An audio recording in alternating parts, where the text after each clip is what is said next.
I was on my way out for my husband's funeral when my grandson ran into the garage, pale and sobbing. He threw himself in front of the car. "Grandma, don't start the engine. Please, don't start it." I was in shock. "What's happening?" "Just trust me. We're leaving on foot, now." Minutes later, my children started calling nonstop. "Don't answer," he pleaded. I heard them talking about, "I'm glad to have you here. Follow my story until the end and comment the city you're watching from, so I can see how far my story has reached. My name is Phyllis, and I never thought the day of my husband's funeral would become the day I discovered how little my own children valued my life." I was standing in our garage, keys trembling in my hand as I stared at Roman's black sedan. The same car he'd driven for 12 years, the same car that still smelled like his cologne, and the peppermints he always kept in the center console. Today, I was supposed to drive it to his funeral alone because my children had insisted on taking separate cars to handle logistics. I should have known something was wrong when they were so eager to leave without me. The funeral was scheduled for 11 o'clock, and it was already 10:30. I'd spent the morning getting dressed in the navy blue dress Roman had always loved, the one he said made my eyes look brighter. My hands shook as I applied lipstick, trying to look presentable for the dozens of people who would be watching me say goodbye to the only man who'd ever truly loved me. We'd been married for 38 years. 38 years of shared dreams, quiet Sunday mornings, and the kind of love that grows deeper with time rather than fading. Roman had been my anchor, my best friend, my everything. The cancer took him so quickly that I barely had time to process what was happening before he was gone. I pressed the garage door opener and watched as sunlight flooded the concrete floor.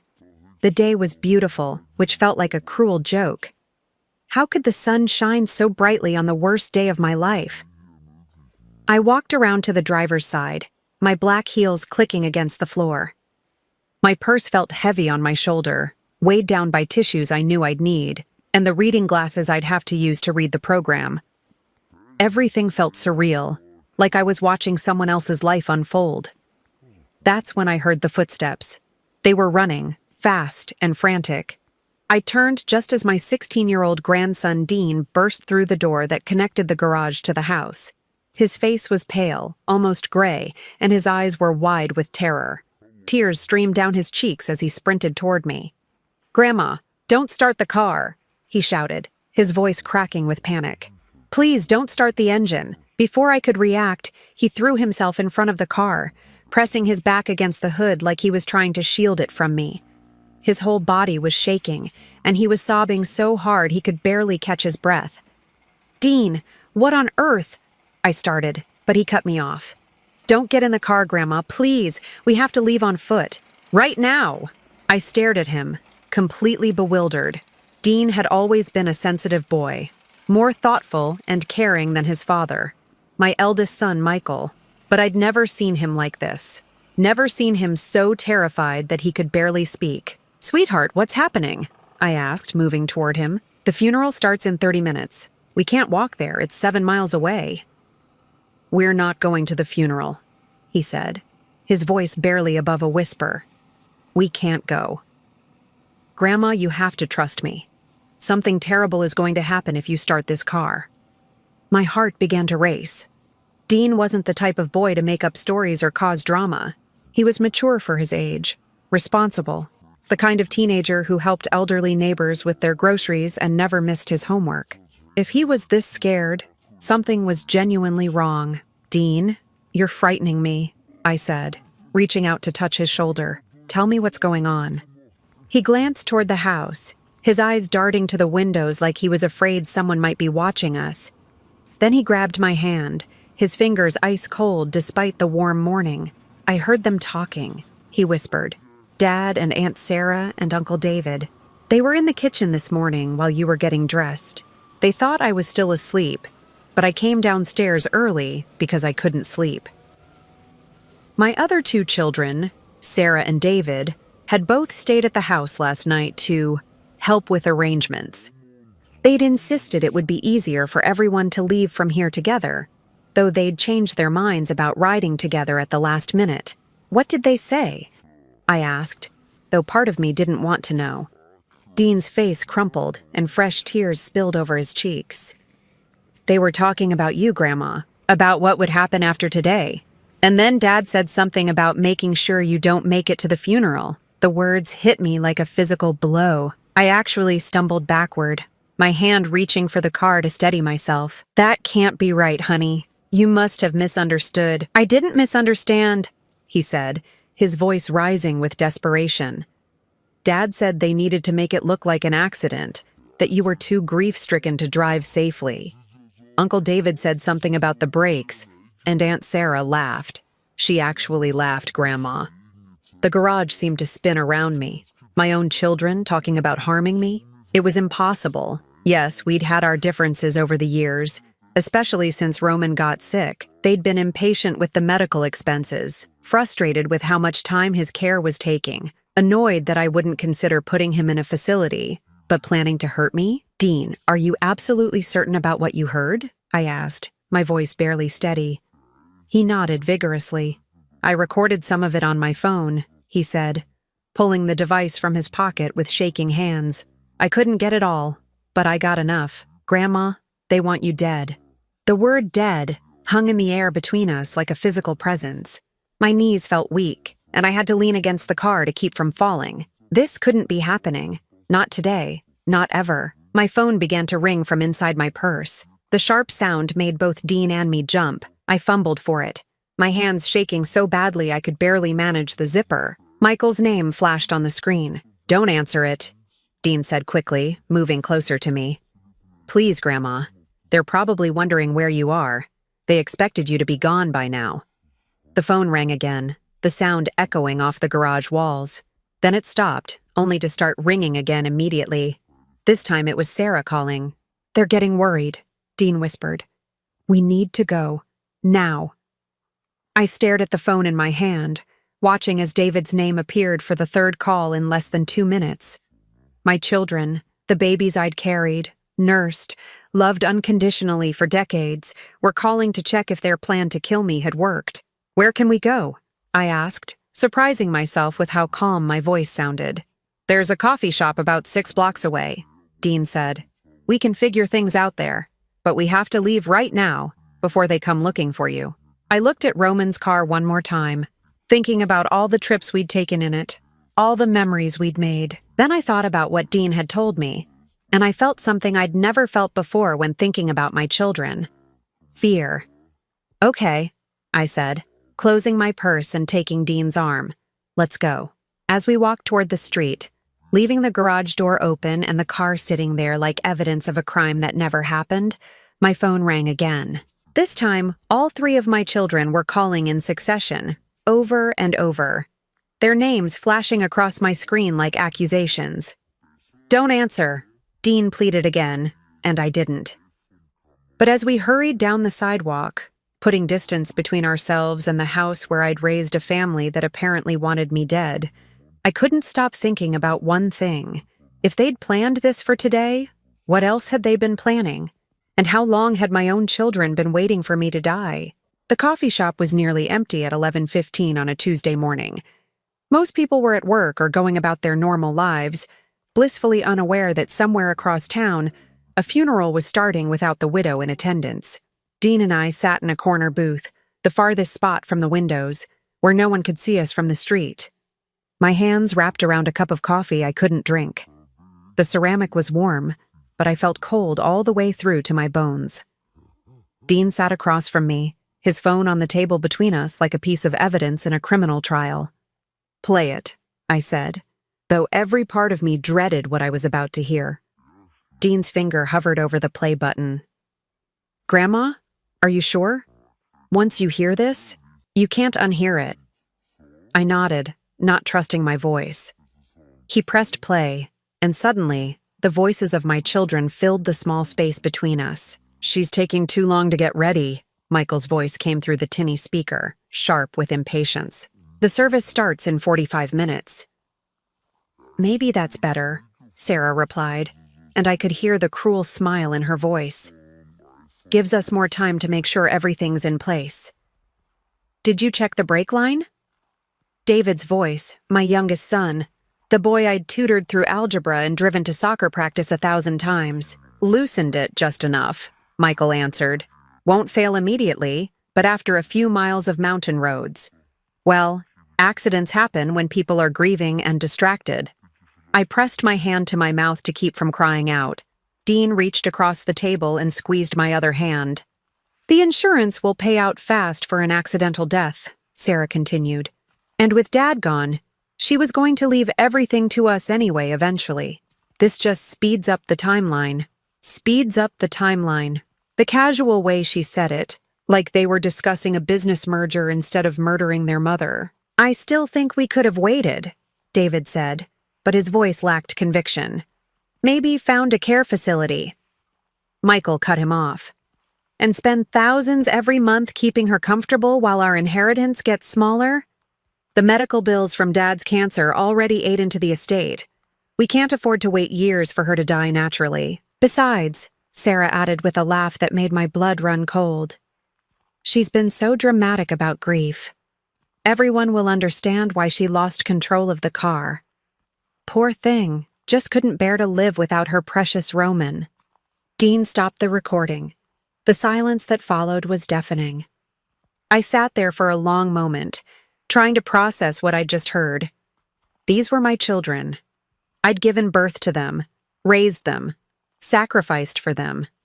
I'd stayed up all night when they were sick, celebrated their achievements, helped them through divorces and job losses and every crisis they'd ever faced, and they were planning to kill me for money. There's more, Dean said quietly. They talked about the will, about your assets. They already know how much everything is worth. How much? I asked, though I wasn't sure I wanted to know. Dad mentioned $1.8 million, Dean said.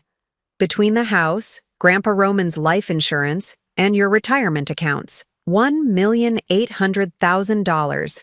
Not a fortune by some standards, but apparently enough to murder for. They've been planning this for a while, I said. And it wasn't a question. Dean nodded. Dad said something about having discussed it multiple times. And Aunt Sarah mentioned that they'd already contacted a lawyer about expediting the probate process. I closed my eyes, remembering the last few weeks of Roman's life. How my children had suddenly become so helpful, so present. Michael had insisted on taking over our financial accounts to reduce my stress. Sarah had started asking detailed questions about my will and life insurance policies. David had been researching grief counseling and senior support services. I'd thought they were being caring. I'd been grateful for their attention. They were preparing, I realized aloud. They were setting everything up while Roman was dying. There's something else, Dean said, his voice even quieter now. About Grandpa Roman. My heart stopped. What about him? Dean looked down at his hands. They said something about how convenient it was that his pain medication made him so confused toward the end. That it would have been problematic if he'd been alert enough to change his will or ask questions about the finances. The implication hit me like a physical blow. Roman had been unusually foggy in his final weeks, sleeping more than normal, sometimes not recognizing me when he woke up. The doctor had said it was normal for end-stage cancer patients, a combination of pain medication and the disease itself. But what if it wasn't normal? What if someone had been ensuring he stayed confused and compliant? They drugged him, I whispered. They kept him sedated so he couldn't interfere with their plans. I think so, Dean said, tears in his eyes. I'm so sorry, Grandma. I should have noticed something sooner. I should have protected you both. Oh, sweetheart, I said, reaching across to hold his hands. This isn't your fault. You're the only one who did protect us. My phone had been buzzing continuously on the table beside me. 16 missed calls now, with messages starting to pile up. I picked it up and began reading. Michael. Where are you? The service is starting. Sarah. Mom, please call. We're worried sick. David. Are you okay? Everyone is asking where you are. Michael. This is embarrassing. Dad wouldn't want you to miss his own funeral. The last message made me want to throw the phone across the room. They were using Roman's memory to manipulate me, even now. They're getting desperate, Dean observed. They probably figured out that their plan didn't work when you didn't show up at the funeral. What happens now? I asked. They'll come looking for me eventually. We need to be smart about this, Dean said. We can't just accuse them outright. They'll deny everything, say I misunderstood or made it up. And without more evidence than just this recording. He was right. The recording was damning, but it might not be enough. And if I confronted them now, while they were desperate and cornered, who knew what they might do next? We need to get back to the house before they do, I said, thinking quickly. I need to look through Roman's medical records, see if there's any evidence of what they did to him. And I need to check what Michael has been doing with our financial accounts. That's dangerous, Dean said. What if they come back while you're there? The funeral isn't over yet. They'll have to stay for the reception, play the part of grieving children. That gives us maybe 2 hours. Dean nodded slowly. Okay, but we go together. And if we hear them coming back, we leave immediately. As we prepared to leave the coffee shop, I caught sight of my reflection in the window. I looked like exactly what I was supposed to be today. A grieving widow, devastated and vulnerable. But underneath the surface, something was changing. The woman who had raised 3 children, who had nursed her husband through cancer, who had built a life through decades of hard work and sacrifice, was not going to be murdered for money. Not by her own children. Not by anyone. Dean, I said as we walked back toward the house, I need you to promise me something. Anything, Grandma? Whatever we find in that house, whatever evidence we discover, we're going to be very careful about how we use it. I won't let them destroy what your grandfather and I built together. And I won't let them get away with what they've done. He squeezed my arm. What are you thinking? I smiled, but it wasn't a pleasant smile. It was the smile of a woman who had underestimated her enemies, but who wouldn't make that mistake twice. I'm thinking they taught me exactly how ruthless I need to be. The house felt different when Dean and I slipped in through the back door. It was the same home I'd lived in for 23 years, the same kitchen where I'd made thousands of meals, the same hallway lined with family photos, but now it felt like enemy territory, a place where my own children had plotted my death while I slept upstairs, unaware. We need to move fast, I whispered to Dean as we made our way to Roman's study. Check his desk while I look through the medical files. Roman had always been meticulous about paperwork. Every doctor visit, every prescription, every insurance claim was filed away in perfect chronological order in the metal filing cabinet beside his mahogany desk. If there was evidence of what my children had done to him, it would be there. I pulled out the folder marked Medical Final 6 Months and spread the contents across his desk. The progression was all there in black and white. Roman's pain medication had been increased 4 times in his last 8 weeks of life. Each increase had been requested by family members calling the doctor's office, claiming he was in unbearable pain and couldn't sleep.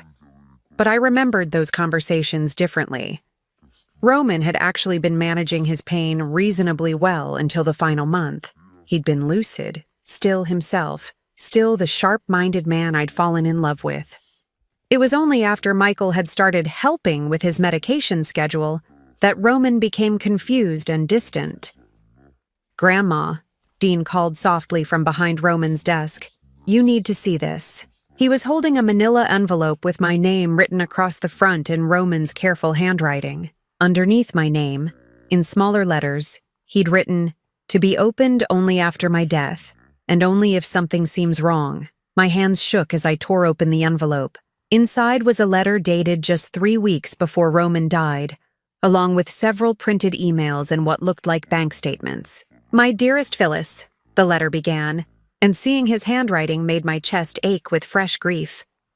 "If you're reading this, then I'm gone, and something has happened that made you suspicious enough to look for this letter. I pray I'm wrong about what I suspect, but if I'm right, then this information may save your life." I had to stop reading for a moment to catch my breath. Roman had known. Somehow he'd known what our children were planning. "I've been pretending to be more confused than I really am for the past few weeks," the letter continued. "The medication they're giving me does make me drowsy, but I'm still aware of what's happening around me. I've heard things, Phyllis.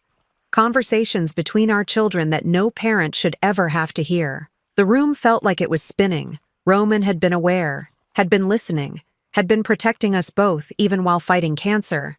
They think I don't remember the meeting they had in our bedroom while I was sleeping 2 weeks ago. Michael brought papers for me to sign, said they were medical directives. But I recognized Sarah's handwriting on the margins. They were financial documents, transfers of assets that would take effect immediately upon my death. They're planning to control everything before you even have time to grieve. I looked up at Dean, who was reading over my shoulder.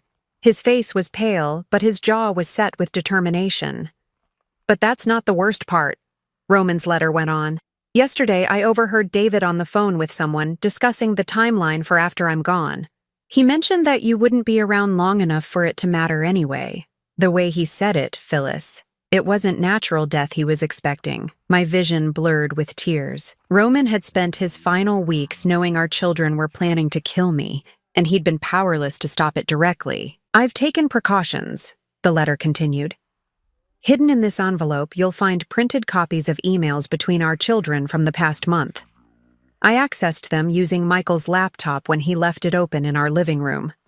They discussed their plans in detail, including how they've been researching accidental death insurance payouts and how to avoid investigation. With trembling hands, I pulled out the printed emails. The first one was from Sarah to her brothers, dated 18 days ago. The old man is getting sicker faster than we expected, it read. This could actually work in our favor if we time things right. Mom will be vulnerable and grief-stricken. People will understand if she has an accident shortly after losing him. The next email was Michael's response. I've been researching insurance policies. Accidental death pays out faster and with fewer questions than natural death. We just need to make sure the timing looks right. Not so soon after Dad's funeral that it seems suspicious, but soon enough that she doesn't have time to change her will or start giving money away to charity. David had replied, I found information about brake line failures. Very difficult to trace, especially if the victim has been under stress and not maintaining the vehicle properly. I can handle the mechanical aspect. I felt sick reading my youngest son's clinical discussion of murdering me. David, who used to climb into my lap during thunderstorms, who I'd held when he broke his arm falling out of the oak tree in our backyard.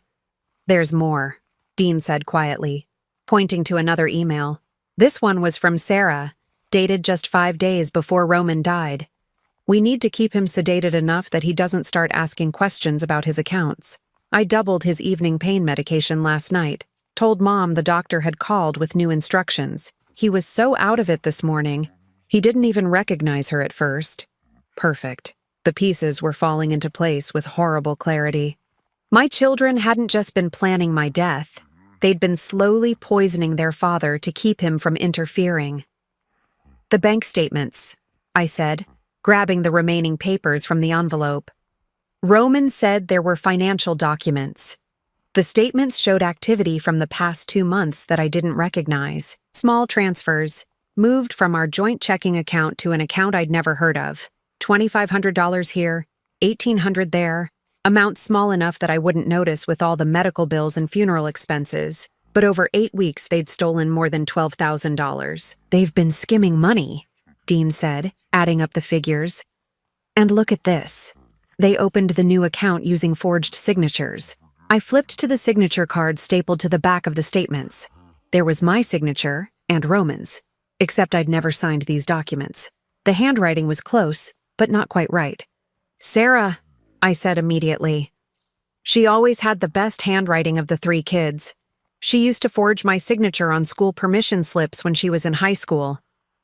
Roman's letter continued for another page, detailing other suspicious conversations he'd overheard and changes in the children's behavior over the past few months. But it was the final paragraph that hit me hardest. Phyllis, my love, I wish I could protect you from this, but my time is running short. They're being very careful to make sure I stay too medicated to think clearly, and I'm not strong enough to fight both the cancer and them. But you are strong enough. You're the strongest person I've ever known. Don't let them destroy what we built together. Don't let them win.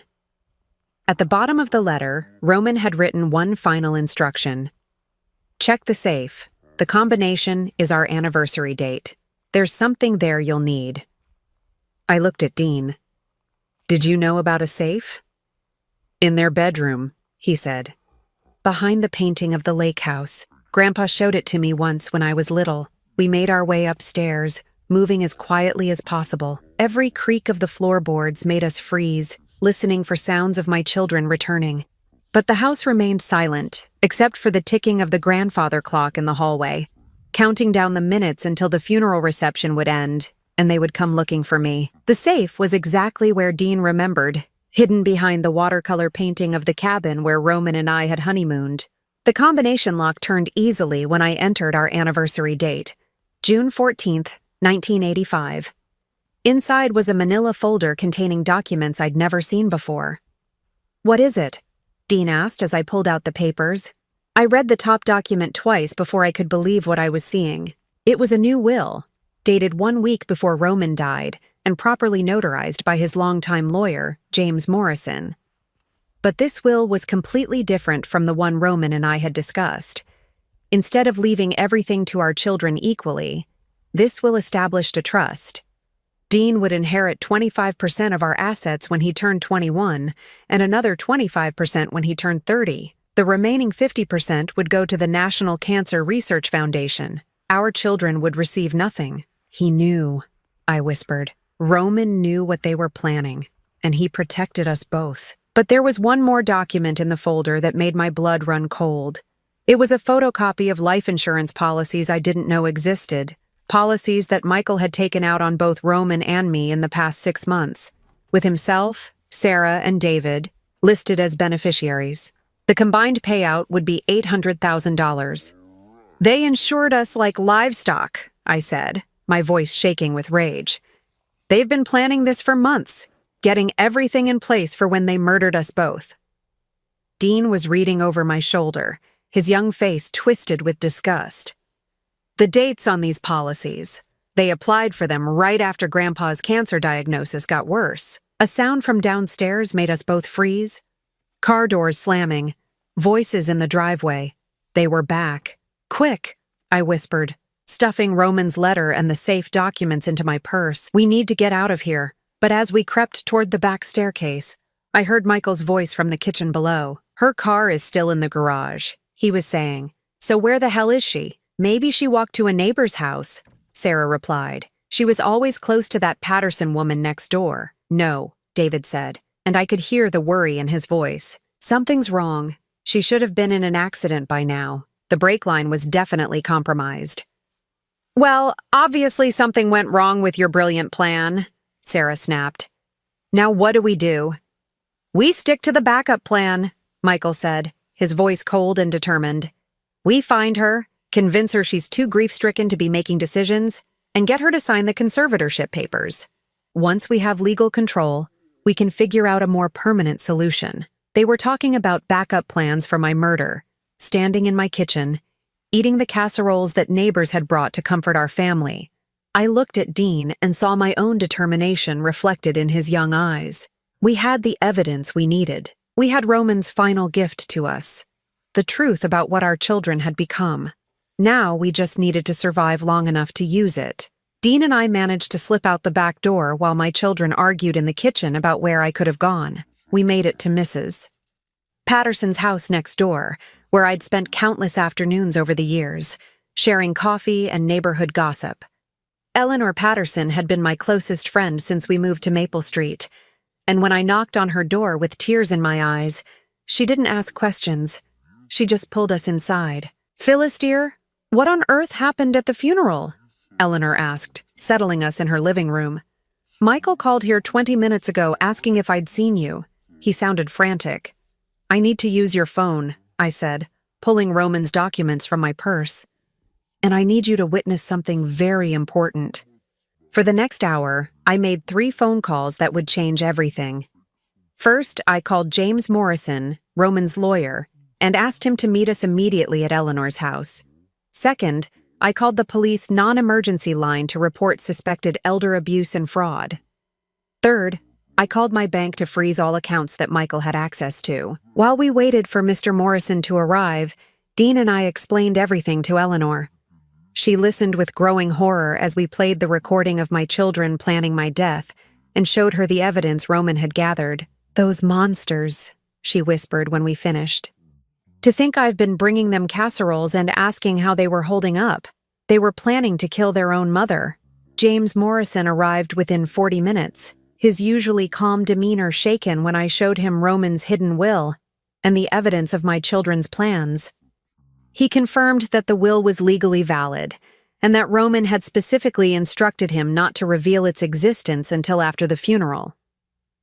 "Roman was very concerned about your safety, Phyllis," Mr. Morrison said, adjusting his glasses as he reviewed the documents.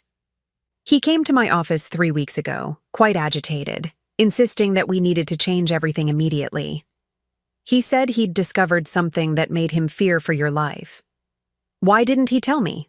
I asked, though part of me already knew the answer. "He was afraid they might be monitoring your conversations. He said they'd become very controlling about his medication and who he was allowed to see. He wanted to protect you, but he also wanted to make sure there was legal proof of what they were doing." As if summoned by our conversation, the doorbell rang. Through Eleanor's front window, I could see Michael's Mercedes in the driveway. "They found us," Dean whispered. Eleanor squeezed my hand. "Do you want me to tell them you're not here?" I thought for a moment, looking at Roman's letter in my hands, remembering his words about my strength. "No," I said finally. "It's time to face them." Eleanor opened the door to find all 3 of my children standing on her porch.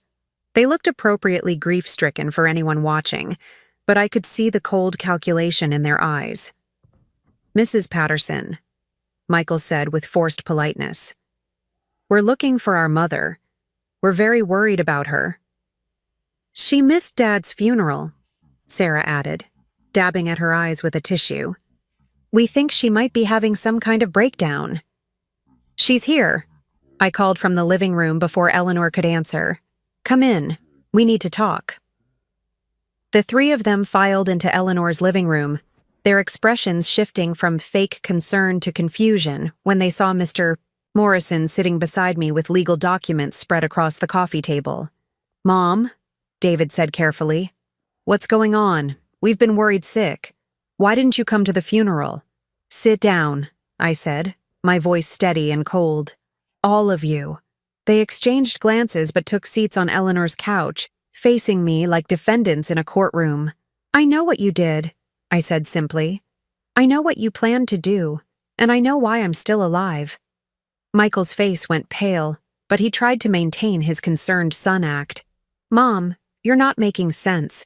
The stress of losing Dad—" "Stop," I interrupted, holding up Roman's letter. "I found this. Your father knew exactly what you were planning." Sarah leaned forward, trying to see what I was holding. "What is that?" "It's a letter from your father, detailing every conversation he overheard, every plan you made, every step you took to steal from us and plan our deaths." The mask slipped from Michael's face for just a moment, and I saw something cold and vicious underneath. "That's impossible. Dad was barely coherent in his last weeks. Because you drugged him," Dean spoke up from beside me, his young voice shaking with anger. "You overdosed him on pain medication to keep him quiet while you stole from their accounts and planned to kill Grandma."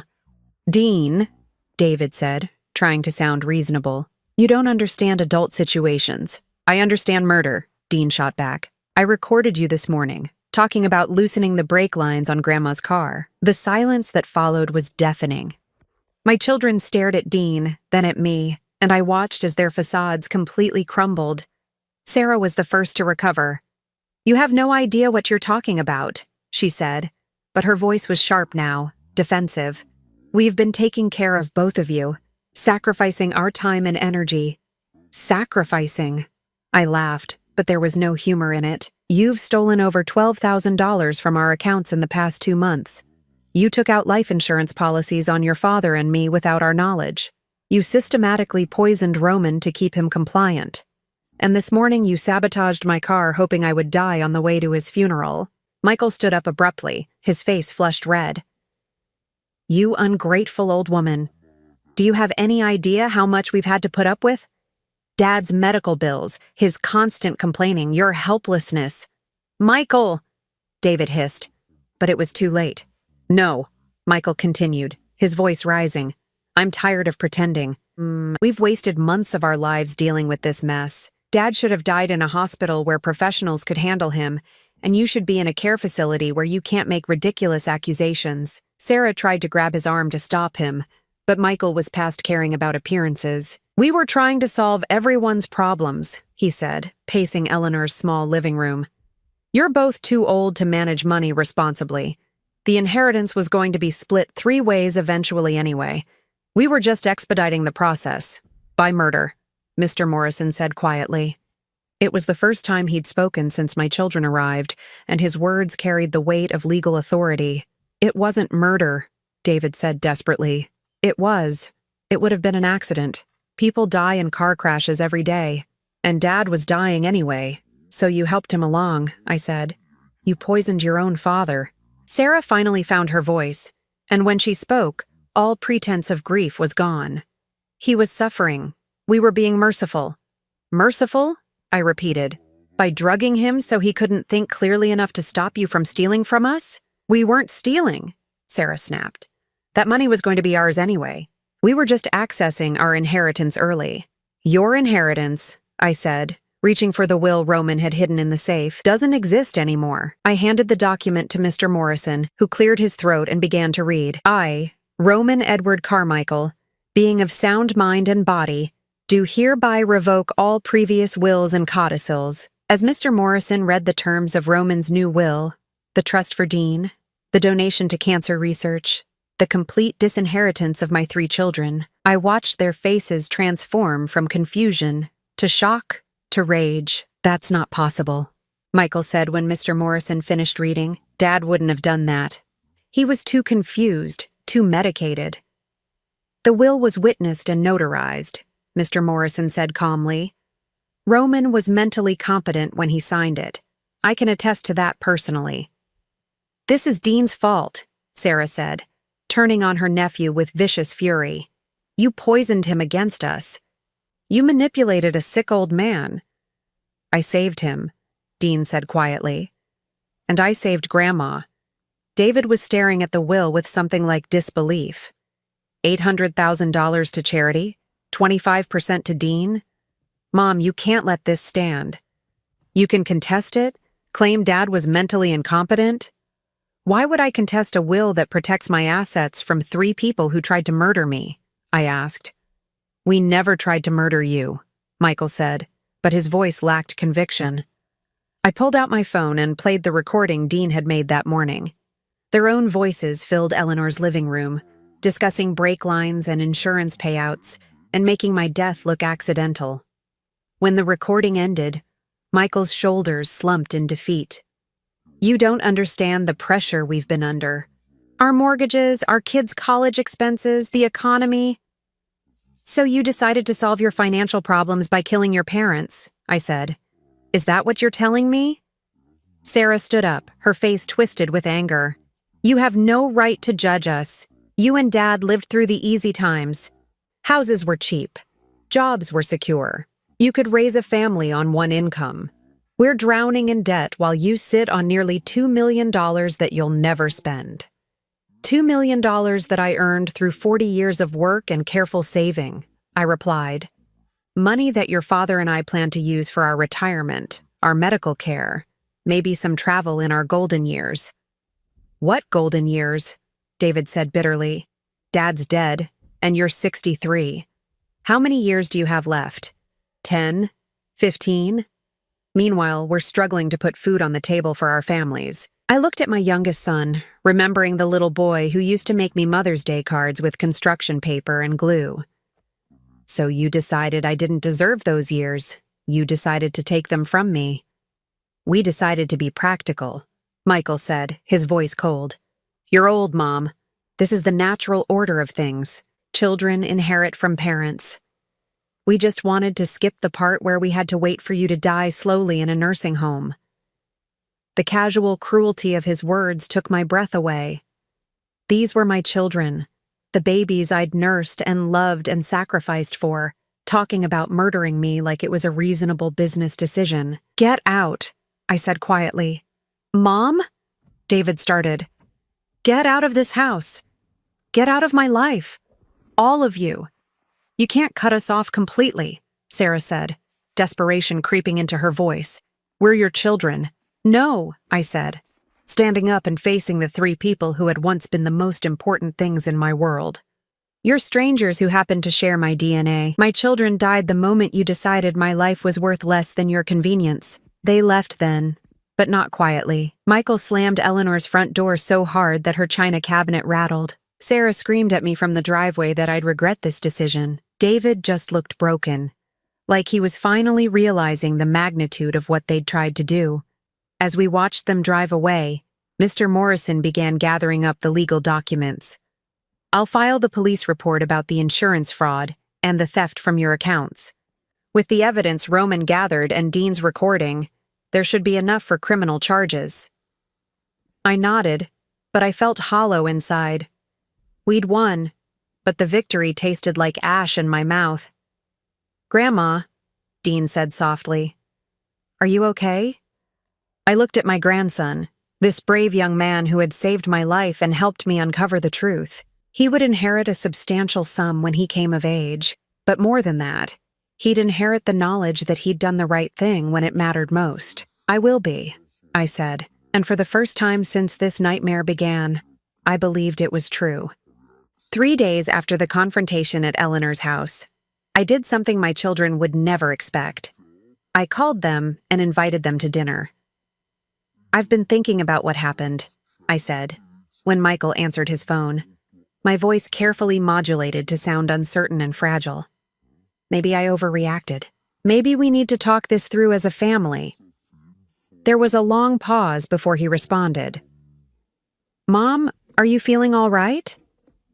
I'm lonely, I said, which wasn't entirely a lie. This house feels so empty without your father. I keep thinking about what you said about the natural order of things, about families sticking together.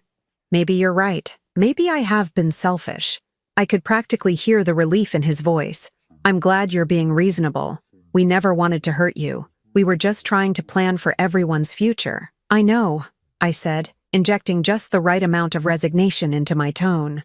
Will you come to dinner on Saturday? All of you? Bring the grandchildren. I want to see the whole family together.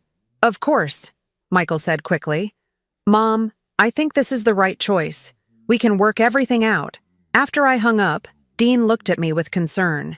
He'd been staying with me since the day of Roman's funeral, sleeping in the guest room and helping me process everything we'd discovered. Grandma, what are you planning? He asked. Justice, I said simply. Your grandfather spent his final weeks gathering evidence to protect us. Now we're going to use it. Over the next 3 days, I prepared for what would be the most important dinner party of my life. I called my sister Margaret, who lived 2 hours away in Columbus, and asked her to come for the weekend with her family. I invited Roman's brother William and his wife Helen. I reached out to cousins, longtime family friends, even some of the neighbors who had been close to Roman and me over the years. It's a memorial gathering, I explained to each of them, a chance to celebrate Roman's life with the people who loved him most. What I didn't tell them was that it would also be a reckoning. Mr. Morrison helped me prepare the legal documents we would need. He'd been in contact with the police about the insurance fraud and the theft from our accounts, and Detective Sarah Chen had assured us that charges would be filed once they completed their investigation. But I wanted more than criminal charges. I wanted my children to face the truth about what they'd done in front of the people who had watched them grow up. On Saturday afternoon, I spent hours cooking Roman's favorite meal, pot roast with vegetables, fresh dinner rolls, and apple pie for dessert. The house filled with the warm smells that had always meant family and love and safety. It felt like a cruel irony, preparing a feast for people who had wanted me dead. Dean helped me set the table in our formal dining room, the one we usually reserved for holidays and special occasions. I used our wedding china, the delicate blue and white pattern that Roman had surprised me with on our 10th anniversary. Are you sure about this? Dean asked as we folded napkins and placed them beside each plate. I'm sure, I said. Your grandfather always believed that the truth should be spoken clearly and without apology. That's what we're going to do tonight. The first guests to arrive were Margaret and her family. My sister took one look at my face and knew something was wrong. Phyllis, she said after her husband and teenage daughters had gone into the living room. What's really going on? You sounded strange on the phone. You'll understand everything soon, I promised her. But Margaret, I need you to know that whatever happens tonight, Dean and I are safe now. Her eyes widened with alarm, but before she could ask more questions, Roman's brother William arrived with Helen. Then came the neighbors, the family friends, the cousins I hadn't seen in months. By 6 o'clock, the house was full of people who had genuinely cared about Roman and who, I hoped, still cared about me. Michael, Sarah, and David arrived together at 6:15, their children in tow. My grandchildren, Michael's twins Emily and Jake, Sarah's daughter Sophie, and David's son Marcus, were confused by all the company but excited to see their cousins. "Mom," Sarah said, pulling me aside in the kitchen. "I thought this was going to be just family." "It is family," I replied. "Everyone here loved your father." Michael looked around the crowded living room with barely concealed irritation. "This seems like a lot of people for a private discussion." "Oh, we'll have our private discussion," I assured him. "After dinner." The meal itself was surreal. I sat at the head of the table where Roman used to sit, watching my children make small talk with relatives and neighbors, playing the parts of grieving siblings who were supporting their widowed mother. They were good at it, I had to admit. If I hadn't known what I knew, I would have believed they were genuinely concerned about my welfare. Margaret sat to my right, William to my left. Dean sat directly across from me, his steady presence giving me strength. My 3 children were scattered around the table with their families, probably trying to avoid being seated together in case they needed to present a united front later. "Roman would have loved this," Helen said during a pause in the conversation. "He always said that food tastes better when it's shared with people you love." "He did say that," I agreed. "He also used to say that the most important thing in life was family trust, that once you lost that, you'd lost everything." I saw Michael and Sarah exchange a quick glance across the table. "Dad was always full of wisdom like that," David said, his voice carefully neutral. "Yes, he was," I said. "In fact, he left behind quite a bit of wisdom for all of us, some of it written down." After dinner, I served coffee and pie in the living room while the grandchildren played in the backyard. When everyone was settled with their dessert, I stood up in front of the fireplace where Roman and I had exchanged our wedding vows 23 years ago. "I want to thank you all for coming tonight," I began. "Roman would have been touched to see so many people who cared about him gathered in our home." There were murmurs of agreement around the room. As many of you know, Roman was a careful man, a thorough man. He believed in preparation, in making sure his family would be taken care of no matter what happened to him. Michael shifted uncomfortably in his chair. Sarah stared at her coffee cup. "Before he died, Roman left me some documents. Letters, actually. Letters that he wanted me to share with all of you, so you would understand what kind of man he really was." I pulled Roman's letter from the manila envelope I'd placed on the mantel earlier. This is dated 3 weeks before Roman's death. He was very sick, but his mind was completely clear when he wrote it. "Mom," Michael said, starting to stand up, "maybe this should be private." "Sit down," I said firmly, and something in my voice made him obey. "Everyone here loved your father. They have a right to hear his final words." I began to read Roman's letter aloud, starting with his explanation of how he'd been pretending to be more confused than he really was. The room grew completely silent as I read his account of overhearing our children's conversations, their plans to control our finances, their casual discussion of my death. Margaret gasped audibly when I read the part about the insurance policies. William's face grew dark with anger. The neighbors and family friends sat in stunned silence, trying to process what they were hearing. "This can't be true," Helen whispered. "Unfortunately it is," I said, and I nodded to Dean. He pulled out his phone and played the recording he'd made the morning of Roman's funeral. My children's voices filled the living room, discussing brake lines and insurance payouts, and making my death look accidental.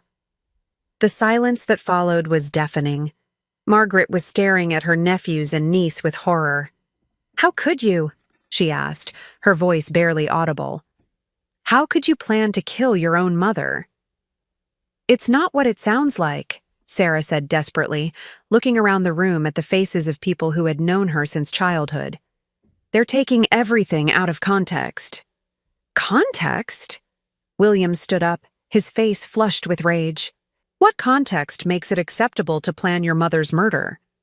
We weren't trying to murder anyone, David said, but his voice lacked conviction. We were discussing hypotheticals. Hypothetical brake line failures? I asked. Hypothetical insurance payouts? Hypothetical timelines for my death? Eleanor Patterson, who had witnessed everything at her house 3 days ago, shook her head sadly. I've known these children since they were babies. I can't believe what they've become. The worst part, I continued, is that they started implementing their plan while Roman was still alive. They overdosed him on pain medication to keep him confused and compliant. They stole money from our accounts. They took out life insurance policies on both of us without our knowledge. I handed copies of the bank statements and insurance documents to Margaret and William. As they read, their expressions grew increasingly horrified. $800,000, Margaret said, staring at the insurance policies. You insured your parents like property. Michael finally found his voice, and when he spoke, all pretense was gone. You have no idea what it's like, he said, his tone bitter and defensive. Watching your parents hoard money while your own children can't afford college, knowing that millions of dollars are just sitting there while we struggle to pay our mortgages. So you decided to kill us for it, I said flatly. We decided to be practical, Sarah snapped, apparently forgetting that the room was full of witnesses. You're old. Dad was dying anyway. We were just trying to solve everyone's problems efficiently. The gasps and exclamations from around the room seemed to finally penetrate her awareness.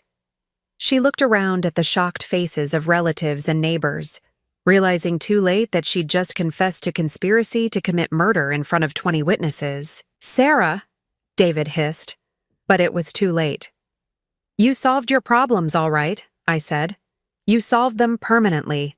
I reached for the final document I'd prepared, the one that would end this chapter of my life forever. Roman left behind one more surprise for you, I announced. A new will, properly witnessed and notarized, that he signed 1 week before his death. In it, he left 25% of our assets to Dean when he turns 21, another 25% to him when he turns 30, and 50% to the National Cancer Research Foundation. The 3 of you inherit nothing. The color drained from Michael's face. That's not possible. He was too sick to make legal decisions. Mr. Morrison can attest to his mental competency, I said, but it doesn't matter now anyway, because I've decided to honor Roman's wishes completely. I held up the document I'd signed that morning. This is my own new will, which mirrors your father's exactly. Dean will inherit from me when the time comes. The 3 of you will not. You can't do this, Sarah said, desperation making her voice shrill. We're your children. No, I said, looking at each of them in turn. You stopped being my children the moment you decided I was worth more dead than alive. You're strangers to me now. David was crying, which surprised me. Mom, please. We made a mistake, but we're still family. Family doesn't try to murder each other for money, William said disgustedly. Roman was right to cut you out. Margaret stood up and came to stand beside me. Phyllis, you're welcome to come stay with us for as long as you need. You shouldn't be alone in this house. Thank you, I said. But I'm not alone. I have Dean. I looked at my grandson, this brave young man who had saved my life and helped me uncover the truth. He would be the only one to carry on the family name with honor. I think it's time for this gathering to end, I announced. For those of you who truly cared about Roman, thank you for coming. For those of you who didn't, I looked directly at my 3 children. Please leave my house and don't come back. As the legitimate guests began to file out, offering hugs and promises to stay in touch, Michael made one last, desperate attempt. Mom, you'll regret this. When you're old and sick and need someone to take care of you, we won't be there. I smiled at him, and it wasn't a pleasant smile. I'm counting on it. After everyone else had gone, Dean and I sat in the quiet living room, surrounded by empty coffee cups and pie plates. The house felt peaceful for the first time since Roman's death. "Do you think Grandpa would be proud of us?" Dean asked. I thought about Roman's letter, about his final words telling me I was strong enough to fight for what we'd built together. "I think he's finally at peace," I said, "and so am I." 6 months after that final dinner party, I was sitting on the front porch of my new home in Millfield, a small town about 60 miles from where Roman and I had spent most of our married life. The house was smaller than our old place, but perfect for my needs. 2 bedrooms, a sunny kitchen, and a garden where I could grow the tomatoes and roses that Roman had always loved. Dean sat beside me on the porch swing, working on homework for his junior year of high school. He'd transferred to Millfield High when we moved, and despite my worries about uprooting him, he'd adjusted beautifully. He was even playing on the soccer team, something he'd never had time for when he was busy protecting me from his father and aunts. "Letter came from Mr. Morrison today," I said, holding up the official envelope that had arrived with the afternoon mail. Dean looked up from his history textbook. "Good news or bad news?" "Good news," I said, opening the envelope. "The criminal trial is scheduled for next month. All 3 of them are going to plead guilty to fraud and conspiracy charges." The police investigation had moved quickly once Detective Chen had all the evidence Roman had gathered. The insurance fraud alone was enough to send my children to prison, but the recorded conversation about sabotaging my car had sealed their fate. Their lawyers had advised them that fighting the charges would only result in longer sentences. "How long?" Dean asked. "Michael gets 5 years for being the ringleader. Sarah and David each get 3 years, with the possibility of parole after 18 months for cooperation." I felt nothing as I read the sentences. No satisfaction, no sadness, just a kind of empty closure. These people had once been the center of my world, but they'd chosen money over family, greed over love. The justice system would handle them now. "There's something else," I said, pulling out a second document from the envelope. "The civil lawsuit settled. The insurance company is paying the full $800,000 in damages for the fraudulent policies your father and aunts took out." Dean whistled softly. "That's a lot of money." "It is," I agreed. "And I've decided what to do with it. I'd been thinking about this for months, ever since Mr. Morrison first told me about the insurance payout. The money felt tainted, earned through my children's attempt to profit from my death. I didn't want it for myself. "I'm setting up a scholarship fund at the community college," I said, "for students who've aged out of foster care or who don't have family support. Dean Carmichael Scholarship Fund." Dean blushed and ducked his head. "Grandma, you don't have to name it after me." "Yes, I do," I said firmly. "You're the only member of our family who acted with honor when it mattered. Your grandfather would want his name associated with helping young people who have to make their own way in the world, just like you did." It was true. Dean had essentially been on his own since he was 14, when his father Michael became so obsessed with money and inheritance that he stopped being a real parent.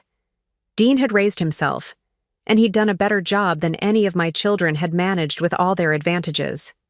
The scholarship would provide full tuition and living expenses for 2 students per year, renewable for up to 4 years. Mr. Morrison had helped me structure it so that it would continue long after I was gone, funded by the insurance settlement and a portion of my own estate. "Have you heard from any of them?" Dean asked quietly. He never used their names anymore. They were just them, or they, the people who used to be our family. "Sarah writes from jail sometimes," I said, asking me to forgive her, promising she's learned her lesson. I don't respond. The letters arrived every few weeks, written on prison stationery in Sarah's careful handwriting. They were full of apologies and excuses, explanations about financial pressure and momentary lapses in judgment. She seemed to genuinely believe that what they'd done was just a mistake, a temporary madness that could be forgiven and forgotten. I read each letter once and then threw it away. Some things couldn't be forgiven, not because I wasn't capable of forgiveness, but because forgiving them would require me to pretend that attempting to murder your mother for money was somehow understandable. "What about Michael and David?" "Nothing," I said. "Michael's too proud to apologize and David's too ashamed. I think that's for the best." A car pulled into our driveway, Eleanor Patterson's blue Honda. She'd been driving down to visit us every other weekend since we moved, claiming she needed to make sure we were settling in properly. Really, I think she was as lonely as we were. "Phyllis!" she called, getting out of the car with a covered dish in her hands. "I brought that casserole you like, and some news from the old neighborhood." Eleanor had become our connection to our former life, bringing us updates about neighbors and mutual friends. Most of the news was ordinary: who was selling their house, whose grandchildren were visiting, which gardens were thriving despite the unseasonably dry summer. "Mrs. Chen wants to know if you'd be willing to speak to her police training class," Eleanor said as she settled into the wicker chair across from our porch swing, "about recognizing elder abuse and financial crimes. She says your case has become a teaching example. I considered this." Detective Chen had been thorough and compassionate throughout the investigation, treating me like a victim rather than a foolish old woman who should have seen the signs sooner. "I think I'd like that," I said, "if it helps other families avoid what we went through." "And there's other news," Eleanor continued, her expression growing more serious. "The old house sold." I felt a small pang at this announcement, though I'd known it would happen eventually. The house where Roman and I had been happy, where we'd raised our children and celebrated holidays and built a life together, had been sold to pay the children's legal fees and restitution to the insurance company. "Who bought it?" "Young couple with twin babies," Eleanor said. "The husband is a doctor, the wife is a teacher. They seem lovely. They're already talking about putting in a playground in the backyard." I smiled at this. The house would have children again. Laughter and noise and the chaos of family life. Maybe this new family would be everything that mine had failed to be. "That's wonderful," I said, and I meant it. As the sun began to set behind the maple trees that lined our street, Eleanor headed back to her car. Dean went inside to shower and start dinner. He'd become an excellent cook in the months since we'd moved, taking over many of the household responsibilities without being asked. I stayed on the porch swing, rocking gently as the evening air cooled around me. This time of day had always been my favorite, the quiet hour when work was done and the evening stretched ahead with its promise of rest and contentment. My phone buzzed with a text message. I expected it to be Margaret, checking in as she did every few days, but instead it was from a number I didn't recognize. "Mrs. Carmichael. This is Jessica from the Dean Carmichael Scholarship Fund. I wanted you to know that we've selected our first 2 recipients. Would you like to meet them?" I smiled and typed back. I would love that. The scholarship fund was already becoming more than I'd hoped. Jessica Martinez, the young woman I'd hired to administer it, had reached out to high schools and social service agencies throughout the county. The applications that had come in were heartbreaking and inspiring in equal measure. Young people who had survived abuse, abandonment, and poverty, but still believed in education and opportunity. Our first 2 recipients were Marcus Thompson, 18, who had been in foster care since he was 12 and wanted to study automotive technology, and Elena Rodriguez, 19, who had been supporting her younger siblings since their mother died and dreamed of becoming a nurse. "Grandma?" Dean called from inside the house. "Dinner's ready." I stood up from the porch swing, taking one last look at the peaceful street where we'd built our new life. Tomorrow, I would meet the first students who would benefit from the fund that bore Dean's name. Next week, I would speak to Detective Chen's training class about recognizing the signs of elder abuse. Next month, I would testify at my children's sentencing hearing, not to ask for leniency, but to make sure the judge understood the full extent of what they'd planned.